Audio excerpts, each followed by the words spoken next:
The following program contains adult language and themes and is intended for mature audiences. Viewer discretion is advised.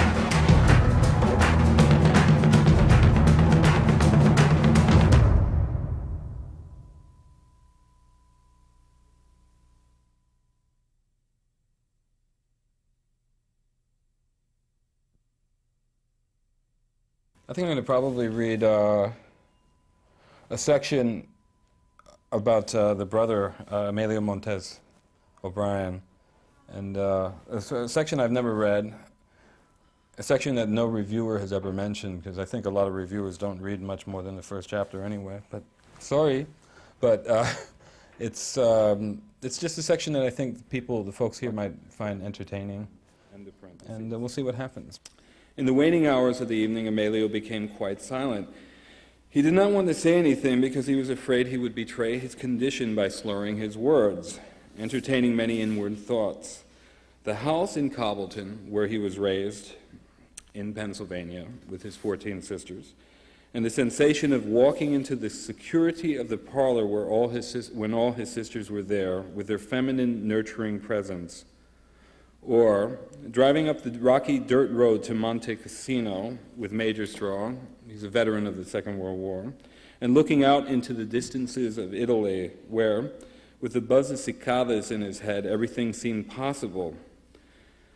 And those days when he had fallen in love with Antonella, an Italian girl, and his heart beat so rapidly when he passed her house, or cutting back to some party on Barrel Street in New York with actor friends circa 1947, and remembering that first moment when on a certain night he had met by the punch bowl a pretty actress who was having her troubles, and that they would sit on the couch talking quietly about their desire for a life in the theater and in film, and that later he would blink and find himself, and the rest is censored until the end of the sentence, or thinking in an instant what his mother, Mariela Montez, and his father, Nelson O'Brien, were doing while he sipped at his wine, the two very old now and perhaps at the end of their days, feeling that he should have been a better son.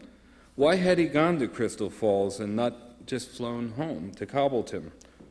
Or thinking about his sisters and wishing each well, and in an instant reviewing their lives in his mind, all the while looking around the table, his eyes met with endless smiles.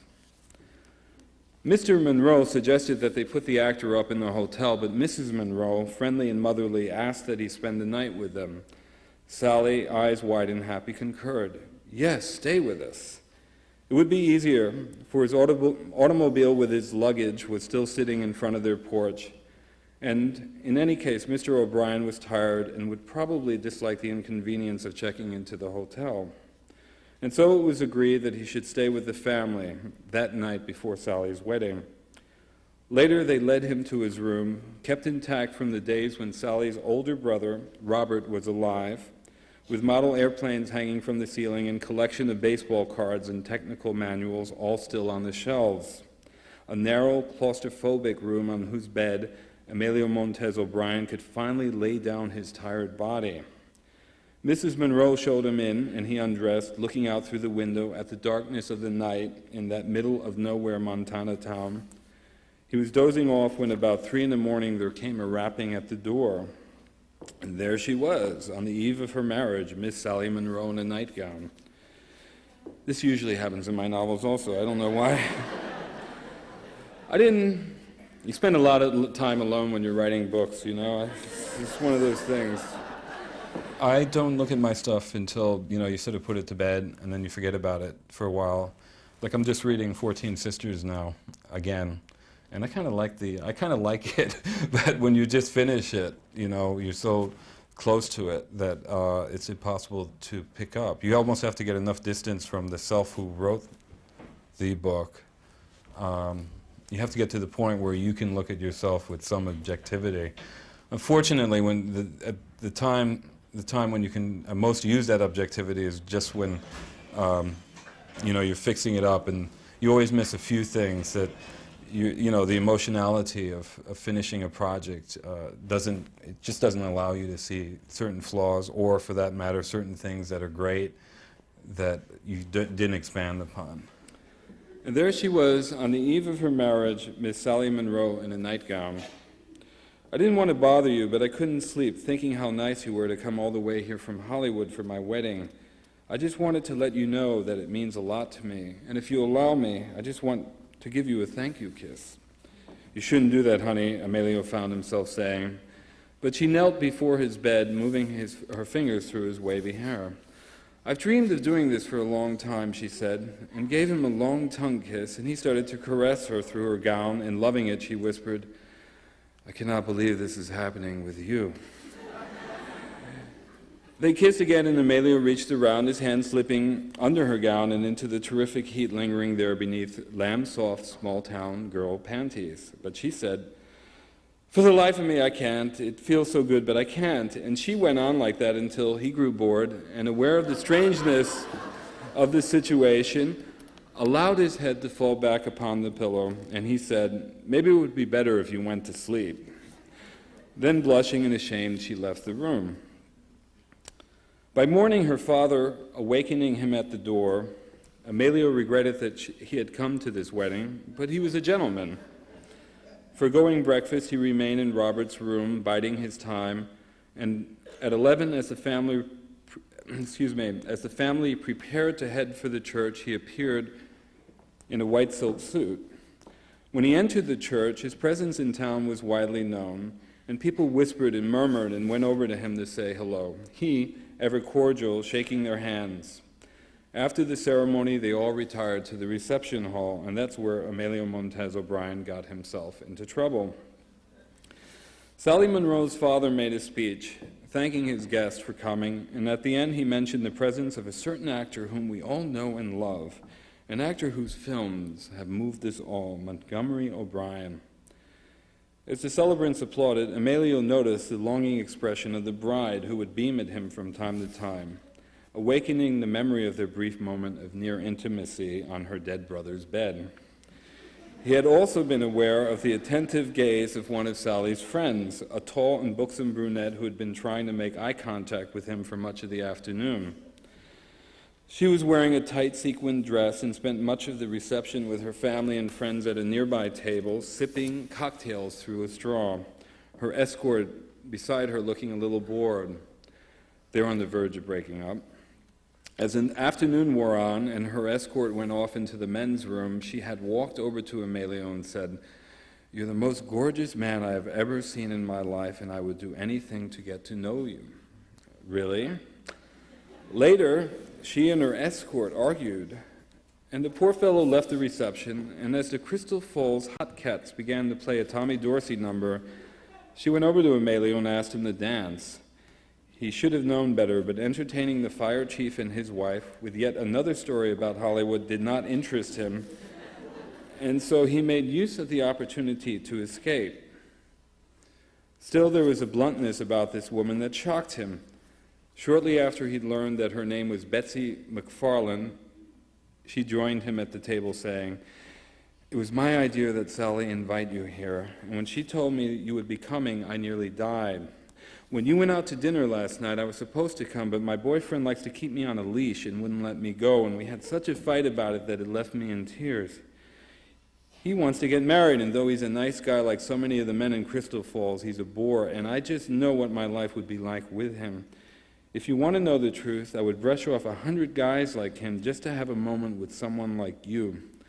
I've been in love with you ever since I saw you playing that priest, Father Byrne. I sleep with your picture under my pillow, and I have collected every single itsy piece about you from the movie magazines, and I feel so in love with you that I would do anything for you. Do you understand? Anything? And even though I know you're beyond me, your life is so impressive, I want to be with you, if only for a night." "Are you propositioning me?"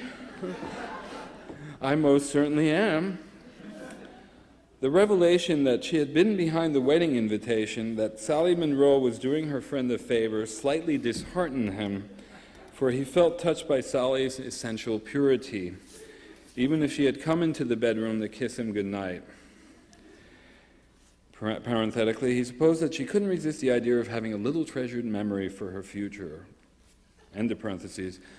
And sometimes when you see parentheses in pieces of prose, it means the author doesn't quite know what to do with the thought. So you put it in there, and the editors go, okay. I try to get my own chops, to use a musical metaphor, and my own chops in terms of how I write, how I feel, my process. And, of course, by the time that it gets to the reader and the critical, establishment, it looks, it's all like sort of cleaned up. What I was trying to say in the beginning about, you may have talent, you may have intelligence, you may have a lot to say, but if you don't find the means of saying it, it doesn't amount to much. The way I found the means of saying it is by not, Christ, if I had done what all the kids in my neighborhood did, I would have been lost. A lot of kids in my neighborhood got into drugs or, completely packed in their lives for, I guess, they weren't particular. I'm not putting it down, but they weren't interested in art. They weren't interested in this thing that that I was lucky enough to find. He was used to the ambitions of young actresses who would attach themselves to him. But, thinking of womanly strength, he had been impressed by Betsy McFarlane's straightforwardness and said, with a slight weariness in his voice, "What do you propose?" She lifted a Hawaiian paper umbrella from her frothy drink and said, "My family's got a little house about 20 miles from here, a real private place. Why don't you come and see me there tomorrow, say at 11? She told him how to get there, and thereafter, so as not to appear conspicuous, left him and rejoined her friends. Photographers snapped his picture sitting at the table, and he posed with the bride and groom and was interviewed by a reporter from the local newspaper. It's not every day that the folks of Crystal Falls see a movie star like you. What brought you out here? Later, as the party wound down and the bride and groom went off in a '56 Chevrolet with a just married sign hanging off the trunk, the actor left with his hosts, Mr. and Mrs. Monroe, who drove him back to their house. Sitting with Emilio out on the porch, Mr. Monroe told him, "The house is going to be pretty empty from now on, Mr. O'Brien. We lost our boy Robert at Incheon in Korea," and he looked off into the distance sadly. "But Sally, she found a good man in Jack. He works for a gasoline distribution company, and I suppose that soon they'll be having kids, and those kids will be coming over here on Sunday afternoons, running around the halls and raising hell, which would be fine with me. Do you have any kids?" "No, sir, I don't." "Well, it's a heck of a pain in the neck, I'll tell you, but in the long run it's worth it, bringing life into the world and all that, and it makes for pretty cheery Christmases most of the time." "I know the feeling," Emilio said. "I come from a big family. I was the youngest of 15 children. 15? And 14 of them females. 14 sisters?" That made Mr. Monroe guffaw. "My Lord, must have been all hell breaking loose all the time in your house." "Yeah, I would say it was kind of pleasant and cheerful." And Emilio went on to describe how life was turning out for his family, with his sisters here and there, and his own feelings of separateness from the world making him unhappy. The crazy thing is that when you're an actor making pictures, have you ever seen Gloria Swanson in Sunset Boulevard? Mr. Monroe shook his head. "A great movie. I'd give my eye teeth to work with a director like Billy Wilder. You wake up feeling like yourself, whatever that might be, and then an hour later, you're becoming someone else. When your daughter invited me to her wedding, it was wonderful that you could come. I was working on a Tarzan movie. You know what it's like to wake up in the morning? I get up at 5:30 on days when I'm working, and come out of a dream that makes you think you're a kid again, and it's 1932, and you're moving through the rooms of your childhood, and everything seems so real. Your family sitting around in the living room, one of your sisters playing the piano, another reading a book, and in the dream you swear that now is back then, but you can't tell if it's a dream from childhood in which you're imagining the future. Do you follow me?" Yes. "And something happens. I have this sister who's a great cook, God bless her, Irene. And whenever berries came into season, Irene would go into the field behind her house in Pennsylvania and poke around for blueberries and blackberries. She'd spend the afternoon collecting what she could find into a basket, and when she did not have enough, she'd go to the farmer's market in town and buy some more. And the next thing you know, she would be in the kitchen baking pies or making jam. In any case, I remember a pot of these berries, which she'd cook up, and she'd call my sister Gloria, or me, or one of my other sisters over, and she'd let us have the pot. And we'd eat up the filling. It was so good that I find myself years later tasting it still, the sensation so pure. And then the goddamned alarm goes off, and an hour later I'm on a soundstage in a mock-up of African trees. And because it's a low-budget picture, we have to do everything in fast takes. You can't forget for a second that you're not in Africa, and you feel a little stupid because everything inside you is set aside. We had one scene where I'm playing Tarzan and I leap into a river, and what you see on screen is Tarzan diving into the Congo, but all I'm really doing is jumping down into a safety net. I remember jumping and thinking about the taste of jam, and for one moment I had the sensation that at the end of the take, I would open my eyes and find myself back in the house where I grew up in 1932. Mr. Monroe nodded. He did not wish to impose on his famous guest. So he said, stifling a yawn, "Well, it's been great talking with you, Mr. O'Brien. I better get inside here, but before I do, I want to thank you again for coming out to Crystal Falls. I hope it's not been too painful for you." "No, sir, not at all. Just one thing, I noticed that you made the acquaintance of Betty McFarland. I don't know what you or she said to each other, but as I consider myself a friend of yours now, I caution you that she's quite a handful." "How's that?" "She's beautiful, you know that, and even though she's one of my daughter's best friends, I have to tell you that she's had a dozen boyfriends in the last 3 years. I don't know much about her private affairs, but I can guarantee you that she's a bit of trouble, in my opinion." "Well, thank you, sir. Good night." "Call me Bill, please. No formalities here." "Good night, then, Bill. And thanks again for your advice." I write about myself and what my feelings are from my experience, and there's lots of room for all kinds of writers writing about all kinds of experiences. Whether there's a public that can, actively support it financially. I mean, it's not easy to make a living being a writer. And so a lot of this stuff, particularly the multicultural stuff, is coming out of the university systems, which are subsidized and et cetera, et cetera. I think things are changing. Arranging his schedule so as to leave before 11, Emilio found himself driving out of town along the road that Betsy had mentioned in the instructions she'd written out with a gushing fountain pen on a napkin at the reception. At the juncture of Route 22, he could choose to turn left for the interstate or right towards Route 17. Now, as an aside, this is 1956, right? And it's the spring. I get a letter after this book comes out from this guy said, the interstates came into use in Montana in the fall of 1956. That's honest. So honoring the public, I either have to change this to an autumn wedding or change the word interstate to highway or something. At the juncture of Route 22, he could choose to turn left for the highway or right towards Route 17. And just as he thought he would be better off going back to California, he decided to visit her. It took him a while to find the house. He passed through flatlands, 18 miles of fields thick with hay and wheat and goldenrod, then came to a sign reading, "The Falls, 2 miles." He followed that route, the road rising gradually into a locally popular recreation area where streams and brooks cut through woods. And there was a small lake. As his automobile rose up into the hills, he saw Crystal Falls without knowing it, a rush of water cascading down over a ridge of jutting prehistoric rocks. He drove past that to level land where the farm seemed immense and the houses few. He drifted into a memory of a film that he had liked very much, Sons of the Desert, which starred Stan Laurel and Oliver Hardy, 2 of his favorite comedians. He could not help but think that he was heading for a fine mess, but he drove on. The house was situated high on a hill up a driveway that veered into a wood.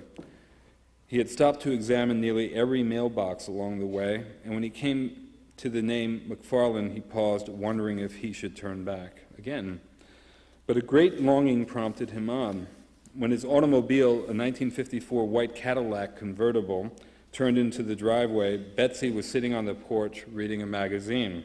As soon as Emilio stepped out of his car, though, a crazy elation came over both of them, and he found himself charging up the steps of that house into her arms, and soon enough they were kissing and dropping their clothing onto the floor. Now, I wrote this as sort of, I guess, partially some of the criticisms I got for Mambo Kings, but it went like this. What ensued was so scandalous that Emilio, a B-movie star, imagining the carnalities of their meetings in a film, would have censored much of the proceedings. His large penis had never been censored, and she, open and delighted, had never so cherished censored, and she lifted her rump censored, and he, trying to make sense of a quivering muscle on the inner side of her thigh censored, and she, raising and lowering her head over him in the act of censored, had never squealed with such delight, his censored maleness impressing her, and she had smeared baby oil over his body and declared censored, rolling up the sheets afterward, and then ellipses, which implies further censorship. They had been making love for nearly 2 days when Betsy, blunt as ever, asked Emilio, "Why don't we go to California and get married?" And he, drunk for 2 days and elated with her, said, "Never thought I would, but for you, yes."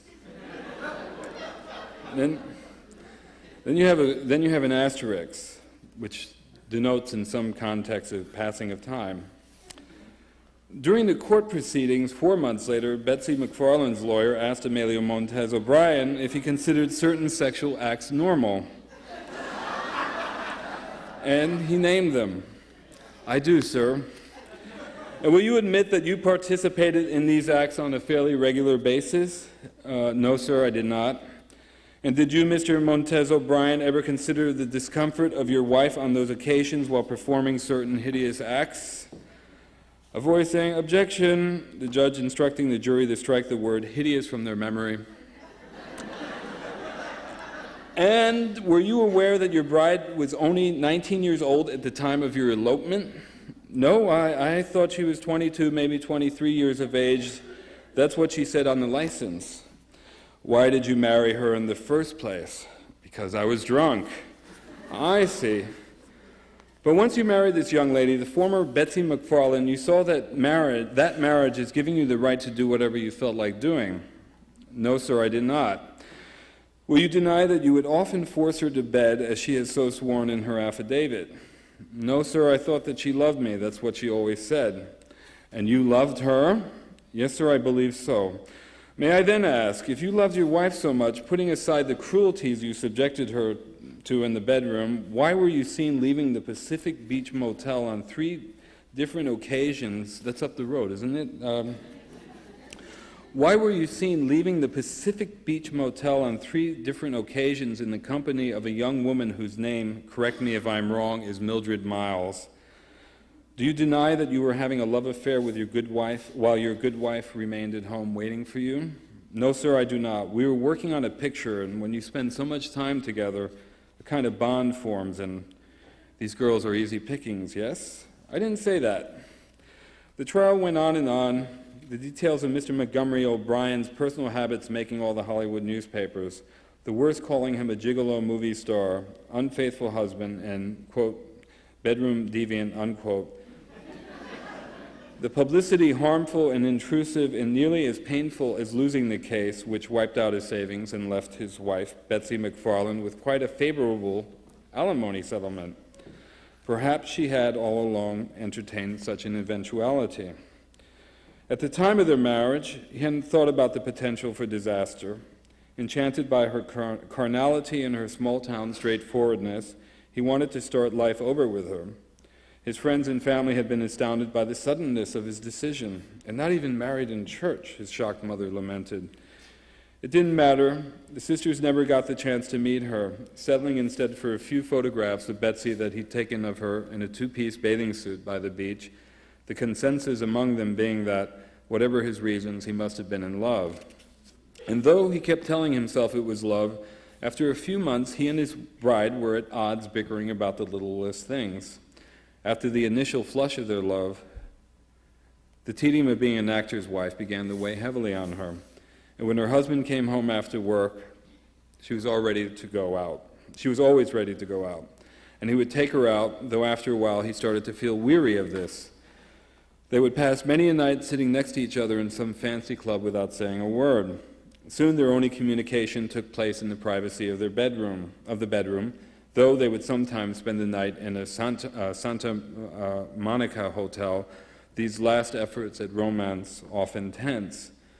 Then, like a fellow in a tabloid story, he started a little love affair with an actress, and like a tabloid wife, she hired a private investigator to tail him at night. And armed with evidence, she found herself a lawyer and a few eager Hollywood reporters to relate, though without any basis, her life as a battered sex slave wife. A sweet small-town girl who left a happy life in Montana to run off with a movie star who promised her the world but gave her nothing but pain. The worst of it was that in the end, after losing everything, he felt like a marked man. It troubled him that the news of the trial and its seamy details would reach the family, as it did, and though he wanted to head home to seek consolation and a little privacy in the company of his sisters, the experience left him numb with shame. Anyway, thanks, and you're very patient. Thank you. Thanks. I've always felt on the outside, and I know that's a common thing with certain kinds of artists, and it may be a result of some childhood trauma, I don't know, but for me, I've always felt that I've worked, of course, with touchstones here and there, writers who I admire, who couldn't, but, I felt, that's what I mean. It's like I've always tried to have my own chops, and, sometimes the chops are in fashion, and sometimes they please, the people who actually can't play guitar but criticize it, and, you have to take the good with the bad, and most of the news about my work has been good. But even so, I'm always trying to find something new. I just can't, otherwise you die as a creative person.